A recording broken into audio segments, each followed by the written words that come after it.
All good things must come to an end, and Atlanta's perfect start to the year is over after losing to the Lions 20-6. Not a good showing offensively. Desmond Ridder really struggled in this game. I'm not going to put all the blame on him. The offensive line certainly did him no favors. He was sacked 7 times in this loss. Younghoe Koo missed a field goal.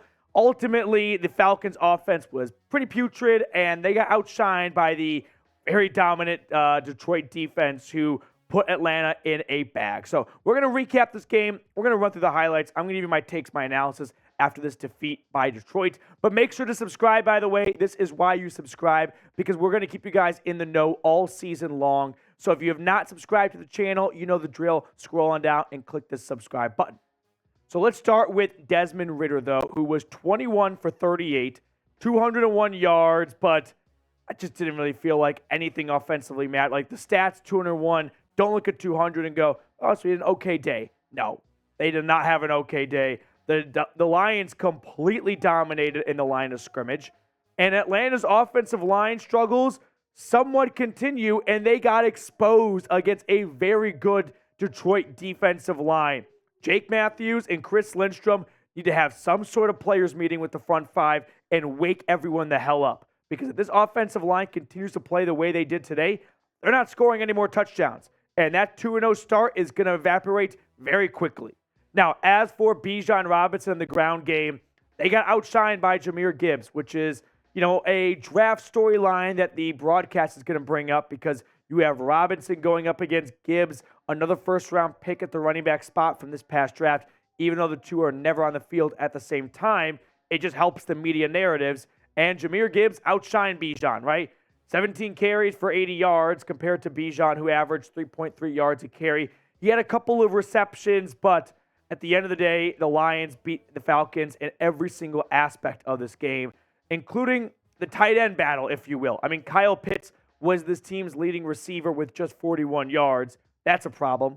41 yards should not be your leading receiver. But the bigger growing problem is that, he had 5 grabs for 41 yards, but it just felt so inconsequential. Like, Kyle Pitts in this offense is just not finding a role. And it really begs the question, why did Atlanta use a top 5 draft pick on Kyle Pitts in the tight end position if they were not going to give him a big role in this offense? I know a lot of people are pretty much split down the middle as to whether or not Kyle Pitts is just bad or they're not using him correctly. I still lean more towards they're not using him more correctly.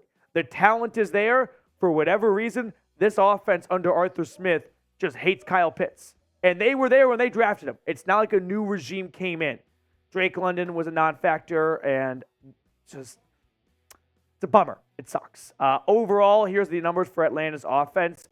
183 total yards, 139 passing yards when you wipe away all the yardage loss from the 7 sacks allowed, 20 carries for 44 yards. They had 1 turnover, and they lost in time of possession battle. Now, we're going to talk about some injury news coming out of this game and the defense as a whole in just a moment. But make sure you check out our sportsbook partner, BetUS. Chatsports.com/BetFalcons. Promo code Falcons125 is going to give you guys a 125% deposit bonus. So if you put $100 in, BetUS matches that and gives you an extra $25. So you have $225 to play with. Make sure you use our exclusive link and a promo code to redeem this awesome deal. On the injury front, Cordero Patterson did not play for a 3rd straight week. A thigh injury has kept him out at the last possible moment, and I'm starting to get concerned. This is not an injury that's going to go away anytime soon. It sucks. He's obviously a vet. He's been around for a long time. Soft tissue injuries are nagging. Go ask Julio Jones about that.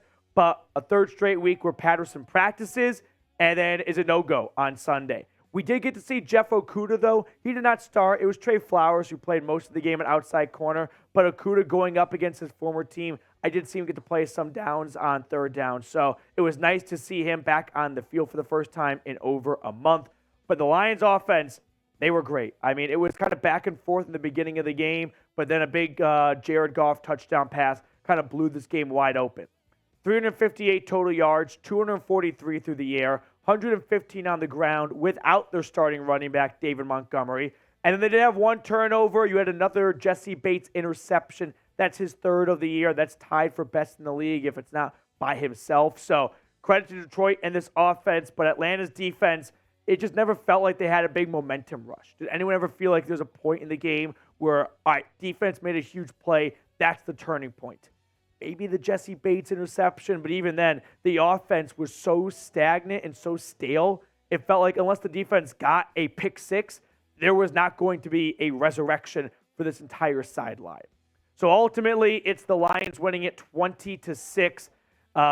It's tough sledding for Atlanta, right? They got to get ready. They got to move on from this game, and they've got to try and prepare themselves for the next outing, which they go to Jacksonville and play the Jags next week. Well, they don't go to Jacksonville. They go to London, I beg your pardon, and play the Jags next week. So it's going to be a quick turnaround.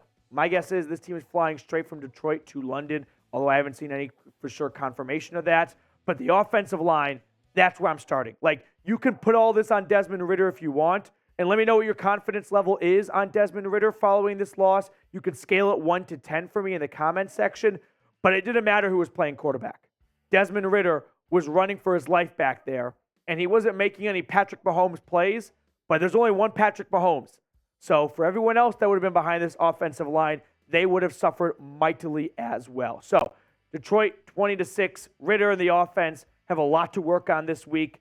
I think Arthur Smith said it best in his postgame show, where he talked about ultimately this team shot themselves in the foot on early downs every single time, and they were not talented or not good enough to recover from those early mistakes on first and second down.